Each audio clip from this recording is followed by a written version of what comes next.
안녕하세요. 게으른개미입니다. 24년 2월 4주차 보고서입니다. 24년 2월은 현재까지 코스피는 6.8% 상승하였고 코스닥은 8.7% 상승하였으며 제 계좌는 6.7% 상승하였습니다. 24년 연간 기준으로는 코스피는 0.5% 상승하였고 코스닥은 0.2% 상승하였으며 제 계좌는 11.9% 상승 중에 있습니다. 다음은 월별 누적 수익금 현황입니다. 이번 주에는 350만 원의 현금을 추가로 투입하여 이번 달 총 추가 투입 현금은 400만 원이 되었습니다.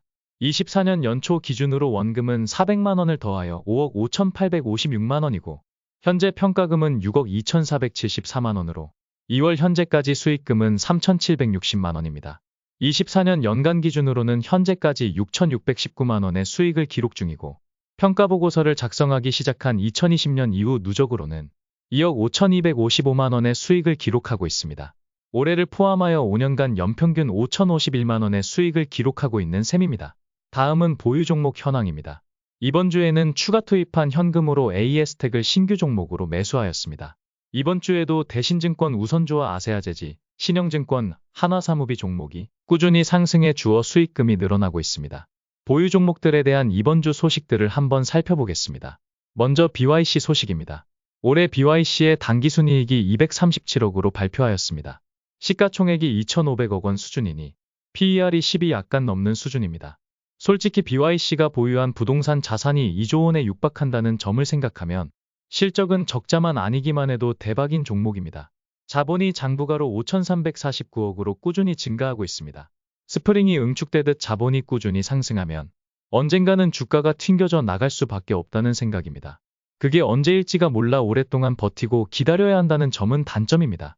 우선주를 보유하면 2%대의 배당금도 받을 수 있고 절반도 안 되는 가격에 매수할 수 있으니 오를 때까지 기다릴 줄만 알면 수익을 볼 수 있다는 믿음이 있는 종목입니다. 다음으로 미래에셋증권 소식입니다. 주당 배당금을 150원으로 결정하였네요. 작년에는 200원이었는데 50원이 줄었습니다. 그래도 새로운 주주환원 정책을 발표하였는데요. 내용을 보면 향후 3년간 당기순이익의 35% 이상을 주주환원하겠다라고 하고 주주환원은 배당과 주식 소각으로 이루어질 것이라고 합니다. 매년 최소 보통주 1,500만 주와 이유비 100만 주 이상을 소각하겠다라고 발표하였습니다. 주주환원은 이 정도면 만족스럽지 않나 싶네요. 앞으로 꾸준히 이익이 늘어나는 게 중요할 것으로 보입니다. 다음은 에코마케팅 종목입니다. 자사주 30만 주를 소각한다는 내용입니다. 에코마케팅은 제가 보유한 몇 안 되는 성장주에 해당합니다. 에코마케팅은 성장주지만 터무니없이 비싼 가격에 거래되는 종목이 아니고 비교적 저렴하게 거래되는 종목이고 주주환원도 비교적 만족스러운 기업입니다. 성장세만 이어간다면 주주환원과 맞물려 주가도 상승하리라 기대하고 있습니다. 다음 주 월요일에는 정부가 코리아 디스카운트 해결을 위한 밸류업 프로그램을 발표합니다. 현재까지 뉴스에 나오는 기사를 보면 그리 큰 기대는 없는 게 사실입니다. 이에 대해 딱 와닿는 기사가 있어 가져와 봤습니다.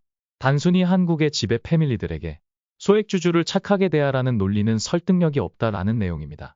밸류업 프로그램을 준비 중인 우리나라 주식시장에 대해 전곡을 찌르는 말입니다. 기업 스스로 뭔가를 자발적으로 내놓으라고 권고한다거나 일정 기준에 미달하는 기업의 명단을 공개한다는 등 이런 정책이 과연 무슨 효과가 있을까 싶습니다. 수십 년간 이런 비판이 없어서 바뀌지 않은 게 아닌데 말이죠. 다음은 월별 원금 및 평가금 현황입니다. 현재까지 투입된 원금은 3억 7,200만 원이고 평가금은 6억 2,500만 원입니다. 지금까지 게으른개미였습니다. 좋아요와 구독을 누르시면 부자 됩니다.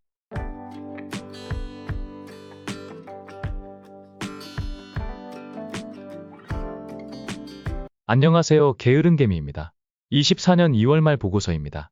24년 2월에 코스피는 5.8% 상승하였고 코스닥은 8% 상승하였으며 제 계좌는 5.4% 상승으로 마감하였습니다.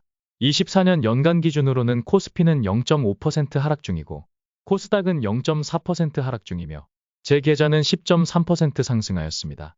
다음은 월별 수익금 현황입니다. 2월에는 3,128만 원의 수익을 기록하였습니다.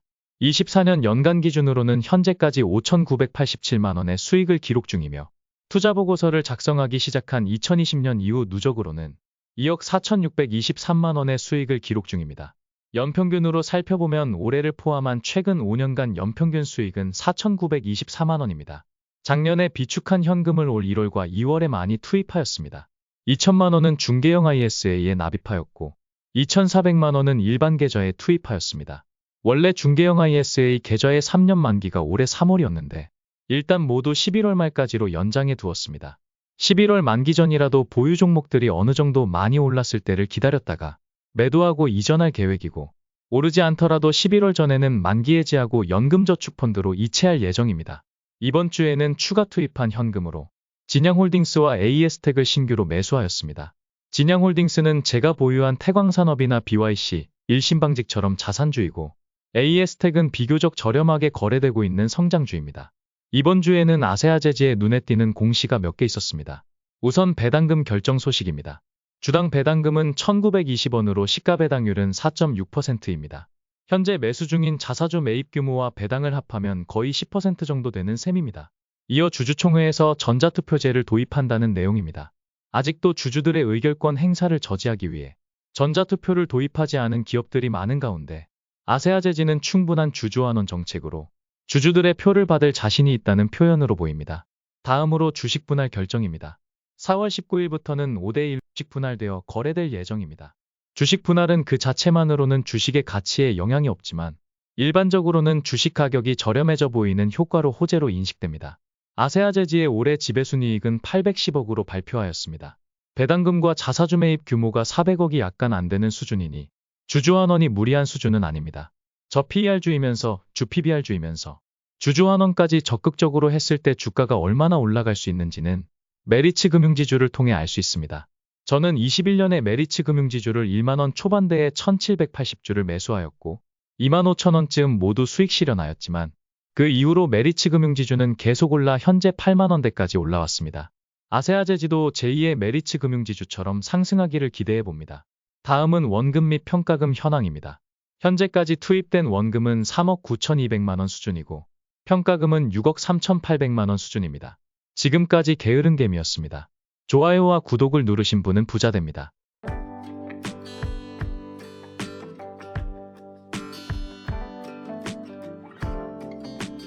안녕하세요. 게으른개미입니다. 24년 3월 1주차 보고서입니다. 3월은 현재까지 코스피는 1.4% 상승하였고 코스닥은 1.2% 상승하였으며 제 계좌는 1.1% 상승하였습니다. 24년 연간 기준으로는 코스피는 0.9%, 코스닥은 0.8%가 상승 중이며 제 계좌는 11.4% 상승 중에 있습니다. 다음은 월별 평가금 현황입니다. 3월은 현재까지 616만원의 수익을 기록 중이고 24년 연간 기준으로는 6,604만원의 수익을 기록하고 있습니다. 투자보고서를 작성하기 시작한 2020년 이후 누적으로는 2억 5,240만원의 수익을 기록하고 있습니다. 최근 5개년 연평균으로는 5,048만원의 수익을 기록하고 있는 셈입니다. 다음은 보유 종목 현황입니다. 이번 주에는 현금 대용으로 보유 중이었던 코덱스 CD금리 액티브를 모두 매도하고 모토닉을 신규 매수하였으 진양홀딩스를 계속해서 매수하고 있습니다. 간단하게 진양홀딩스 매수 포인트를 말씀드리면 진양홀딩스는 시가총액이 1,800억 원 수준인데 자회사인 진양물산의 부동산 매각대금 4,310억 원이 올해 7월에 입금될 예정입니다. 진양홀딩스의 시가 배당률도 6% 수준이기 때문에 이를 가능성이 크지 않다고 판단하고 비교적 높은 비중으로 매수하였습니다. 이번 주에는 보유 종목 중에 눈에 띄는 공시가 여러 개 있었습니다. 먼저 금호석유 소식부터 말씀드리겠습니다. 금호석유가 올해 배당금을 발표하였는데요. 본주 기준 2,900원, 우선주 기준 2,950원을 발표하였습니다. 23년 연간 지배순이익이 4,360억으로 금호석유는 다른 석유화학 기업에 비해 수익은 탄탄한 편이긴 하지만 전년에 비해 수익이 많이 감소하였기 때문에 어느 정도 배당금이 줄어들 것으로는 생각하고 있었습니다. 그래도 추가로 500억 원의 자사주 매입을 동시에 발표하였습니다. 다음 주부터 자사주 매입이 시작되고 매입 후에는 전량 소각할 예정입니다. 또 한 가지 소식은 자사주 소각 소식입니다. 앞으로 3년간 자사주 50%를 소각하겠다고 합니다. 금호석유는 현재 18.4%의 자사주를 보유하고 있는데 전체 주식의 9.2%가 사라지는 셈입니다. 현재 박철환 전 상무 측은 자사주 전량에 대해 즉시 소각을 요구하고 있는데 주주총회를 앞두고 표대결을 의식한 것으로 보입니다. 절반 정도 소각을 통해 주주들의 찬성도 어느 정도 유도할 수 있고 나머지 절반 정도는 혹시 모를 상황에 대비하기 위해서인 듯합니다. 당연히 주주의 이익을 위해서라면 100% 소각을 주장하는 게 합리적인데 국민연금이 누구의 손을 들어줄지 한번 지켜봐야 하겠습니다. 금호석유의 주주환원은 어느 정도 만족할 만하지만 무엇보다 중요한 것은 업황이 좋아지느냐일 것입니다. 업황만 턴어라운드 된다면 주가도 다시 상승 추세를 보일 텐데 업황이 생각보다 빨리 회복되지 않네요. 다음은 BYC 소식입니다. 우선 배당금 소식입니다. 우선주 기준으로 전년과 동일한 주당 3,050원의 배당금을 지급할 예정으로 현재 기준 시가 배당률은 1.8%입니다. 이어서 10대 1 주식 분할 소식입니다. 그동안 소액주주들의 주식 분할 요구를 10년 넘게 묵살해 왔었는데요. 정말 BYC가 바뀌나 싶은 생각이 들었습니다. 사실 BYC가 작정하고 주가를 올리겠다라고 마음먹는다면 10배 이상 오를 수 있다고 생각하고 있습니다. 현재 가치의 10분의 1도 안 되는 자사주만 꾸준히 매입해도 주가는 폭등할 것이기 때문입니다. 어느 정도 승계가 마무리된 시점에서 BYC의 다음 소식이 정말 기대가 됩니다. 다음은 원금과 평가금 현황입니다. 현재까지 투입한 원금은 3억 9,200만원 수준이고 평가금은 6억 4,500만원 수준입니다. 지금까지 게으른겜이었습니다. 좋아요와 구독을 누르신 분은 부자 됩니다.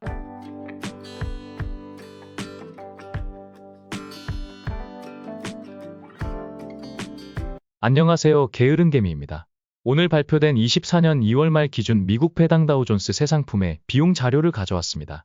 바로 설명드리겠습니다.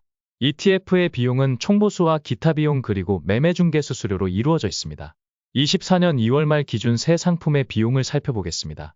먼저 솔 미국 배당 다우존스입니다. 총보수는 0.01%, 기타 비용은 0.09%, 매매 중개 수수료는 0.1019%로 세 비용을 합산하면 0.2019%가 되겠습니다. 계속해서 비용이 내려가는 좋은 모습을 보여주고 있습니다. 다음은 에이스 미국 배당 다우존스입니다. 총보수는 0.01%, 기타 비용은 0.07%, 매매 중개 수수료는 0.0984%입니다. 세 비용을 합산하면 0.1784%입니다. 에이스도 비용이 꾸준히 내려가는 바람직한 모습입니다. 다음으로 타이거 미국 배당 다우존스입니다. 총보수는 0.01%로 세 상품 모두 동일합니다. 기타 비용은 0.05%, 매매 중개 수수료는 0.0803%로 세 비용을 합산하면 0.1403%입니다. 두 상품과는 다르게 꾸준히 비용이 올라가고 있습니다. 1억 원을 보유 중이라고 가정하면 솔 미국 배당 다우존스 상품은 매년 20만 1,900원의 비용이 지불되는 셈이고 에이스 미국 배당 다우존스 상품은 매년 17만 8,400원의 비용이 지불되는 셈이며 타이거 미국 배당 다우존스 상품은 매년 14만 300원의 비용이 지불되는 셈입니다. 새 상품의 비용을 좀 더 비교가 용이하게 그래프로 살펴보겠습니다. 솔과 에이스 상품은 계속해서 비용이 내려가고 타이거 미국 배당 다우존스 상품의 비용이 급격하게 올라가면서 새 상품이 모두 한 점으로 수렴해 가는 듯한 모습입니다. 에이스 상품의 경우에는 비용이 1년 전보다 절반 가격으로 낮아졌습니다. 이런 추세라면 새 상품의 비용을 비교하는 게 의미가 없어질 수도 있겠네요. 아직까지는 그래도 저는 가장 저렴한 타이거를 모을 예정입니다. 비용이 가장 낮으면 그냥 타이거만 계속 모으면 되는데 비용이 역전될 경우에는 조금 고민이 되겠네요. 종목이 너무 많아지는 것도 스트레스다 보니 저는 비용이 역전되더라도 어느 정도 선까지는 그냥 타이거를 모을 예정입니다. 다음은 새 상품의 시가총액을 비교해 보았습니다. 타이거 상품의 시총이 큰 폭으로 증가한 점이 눈에 띄네요. 타이거 상품은 한 달 동안 시가총액이 무려 1,253억이 증가하였습니다. 에이스 상품은 153억이 증가하였으며 솔 상품은 167억이 증가하였습니다. 아직까지 시장의 선택은 타이거 미국 배당 다우존스로 보입니다. 아무래도 시가총액이 클수록 고정비용을 줄일 수 있는 효과가 있다 보니 앞으로도 당분간은 타이거가 유리하다고 볼 수도 있을 듯합니다. 지금까지 미국 배당 다우존스 새 상품의 최신 비용을 비교해 보았습니다.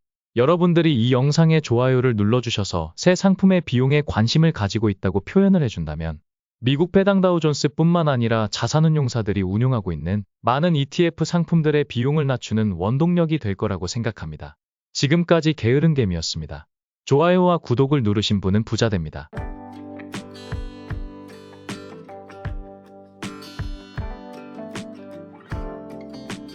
안녕하세요. 게으른개미입니다. 24년 3월 2주차 보고서입니다. 3월은 현재까지 코스피는 0.9% 상승하였고 코스닥은 2% 상승하였으며 제 계좌는 2.5% 상승하였습니다. 24년 연간 기준으로는 코스피는 0.4% 상승 중이고 코스닥은 1.6% 상승 중이며 제 계좌는 12.8% 상승 중에 있습니다. 2020년, 2021년, 2022년 3개년 연속 제 계좌 수익률이 코스피와 코스닥을 앞섰고 2023년에는 코스피 코스닥보다 저조한 성적을 보였으며 다시 올해에는 코스피와 코스닥을 이기는 모습을 보이고 있습니다. 최근 5년 중 4년을 지수보다 앞서고 있는 셈입니다. 다음은 월별 누적 수익금 현황입니다. 3월은 현재까지 1,433만원의 수익을 기록 중이며 2024년 연간 기준으로는 7,420만원의 수익을 기록하고 있습니다. 투자보고서를 작성하기 시작한 2020년 이후 누적으로는 2억 6,056만원의 수익을 기록하고 있습니다. 최근 5개년 연평균 수익은 5,211만원입니다. 다음은 보유 종목 현황입니다. 이번 주에 거래는 없었습니다. 저는 보유 종목 중에 갑자기 20% 이상 급등하는 종목이 있으면 일단 매도를 하는 편인데 바쁘게 일하는 도중 급등하게 되면 알지 못하고 놓치는 경우가 많습니다. 오늘도 이베스트 투자증권이 5,440원까지 급등을 했었는데 매도 타이밍을 놓치고 말았습니다.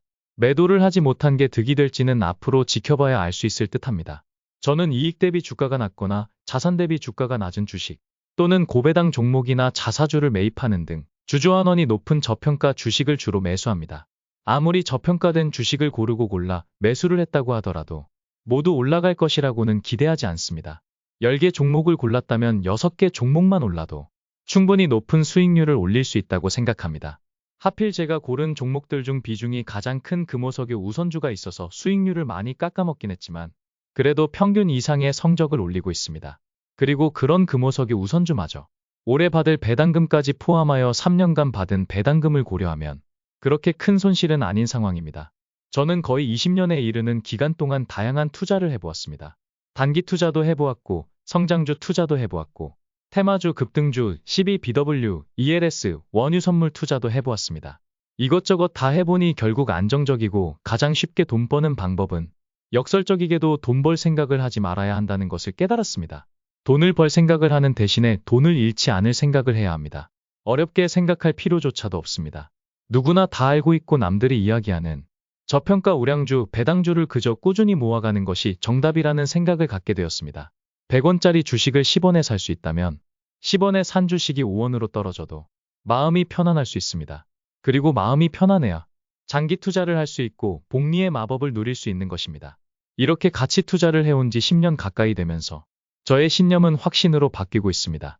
혹시 아직도 테마주나 급등주를 쫓아 단타를 하거나 그래프에 온갖 선들을 그어가며 알 수 없는 설명을 하는 증권방송을 보시고 계시다면 이제부터라도 잃지 않는 가치 투자를 해보시기 바랍니다. 많은 사람들이 종자돈이 적다는 이유로 빨리 부자가 되기 위해 무리한 투자를 하지만 무리한 투자로 성공하여 큰 돈을 만지더라도 큰 돈을 안정적으로 굴려보지 않은 사람들은 반드시 그 돈을 다시 다 잃게 되어 있습니다. 온라인 포커 게임을 해보신 분이라면 아무리 돈을 많이 벌어도 판돈을 키워가며 결국은 영원히 된다는 것을 잘 아실 것입니다. 느린 투자가 가장 빨리 부자가 되는 방법이라는 것을 깨달아야 합니다. 다음은 월별 원금 및 평가금 현황입니다. 지금까지 투입된 원금은 3억 9,200만원 수준이고 평가금은 6억 5,300만원 수준입니다. 지금까지 게으른개미였습니다. 좋아요와 구독을 누르신 분은 부자 됩니다.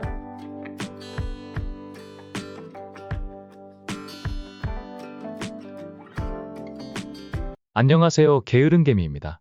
24년 3월 3주차 보고서입니다. 3월은 현재까지 코스피는 4.0% 상승하였고 코스닥은 4.8% 상승하였으며 제 계좌는 1.8% 상승하였습니다. 24년 연간 기준으로는 코스피는 3.5% 상승 중이고 코스닥은 4.3% 상승 중이며 제 계좌는 12.2% 상승 중에 있습니다. 다음은 월별 누적 수익금 현황입니다.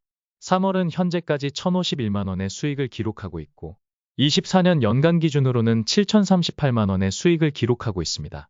투자보고서를 작성하기 시작한 2020년 이후 누적으로는 2억 5,674만원의 수익을 기록하고 있습니다.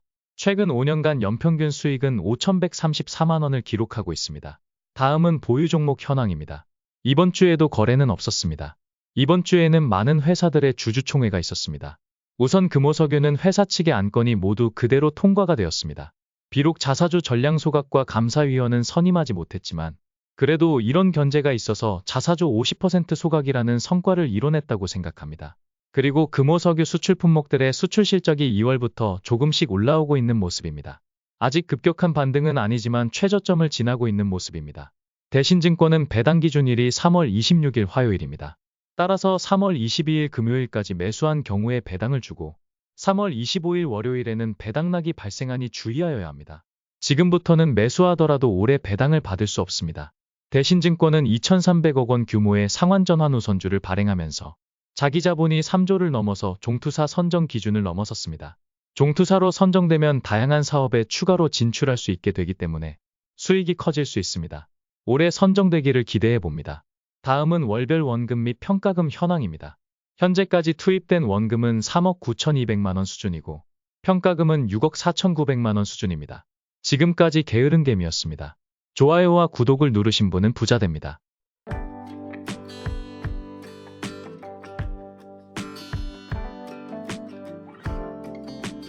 안녕하세요. 게으른개미입니다. 24년 3월 말 보고서입니다. 24년 3월 한 달 동안 코스피는 3.9% 상승하였고 코스닥은 4.9% 상승하였으며 제 계좌는 0.8% 하락하였습니다. 24년 연간 기준으로는 현재까지 코스피는 3.4% 상승 중이고 코스닥은 4.5% 상승 중이며 제 계좌는 9.6% 상승 중에 있습니다. 다음은 월별 누적 수익금 현황입니다.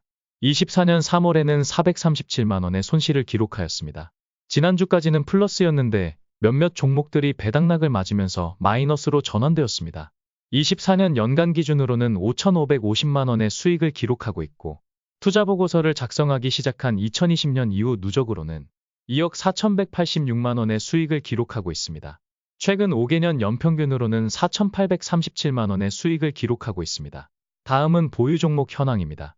이번 주에는 에코마케팅과 DB금융투자를 수익 실현하였고 300만 원을 IRP 계좌로 이체하여 타이거 미국 배당 다우존스와 코덱스 TRF 3070 ETF를 매수하였습니다. 에코마케팅과 DB금융투자는 다시 주가가 떨어진다면 다시 매수할 생각도 가지고 있습니다. 그동안 주주들의 요구에 꿈쩍도 하지 않았던 태광산업도 변화의 바람이 불고 있습니다. 이번 주에 있었던 주주총회에서 트러스톤이 추천한 3명의 후보가 이사가 되었습니다. 표대결을 통해 이긴 것도 아니고 대주주가 수용한 결과라 더욱 의미가 있다고 볼 수 있습니다. 지배구조 전문가인 김우진 교수도 이사진에 합류했기 때문에 더욱 투명한 운영이 기대되고 있습니다. 태광산업 관계자는 트러스톤의 제안을 수용한 배경에 대해 회사에 대한 주주들의 쇄신 요구에 대주주도 상당 부분 공감한 결과라고 하였고 앞으로 이사회 중심의 경영을 강화하고 대외적으로는 주주와의 관계를 일방소통에서 쌍방향 소통으로 전환해 나가겠다고 하였습니다. 앞으로 나올 주주가치 제고 방안이 기대가 됩니다. 태광산업은 현재 PBR이 0.15배 밖에 되지 않기 때문에 6배가 올라도 PBR이 1이 되지 않습니다. 그만큼 심각하게 저평가된 상황입니다. 게다가 자사주를 4분의 1이나 보유하고 있기 때문에 자사주 소각 소식이 나와도 큰 상승을 기대할 수도 있습니다. 다음은 원금 및 평가금 현황입니다. 현재까지 투입된 원금은 3억 9,200만 원 수준이고 평가금은 6억 3,400만 원 수준입니다. 지금까지 게으른개미였습니다. 좋아요와 구독을 누르신 분은 부자 됩니다.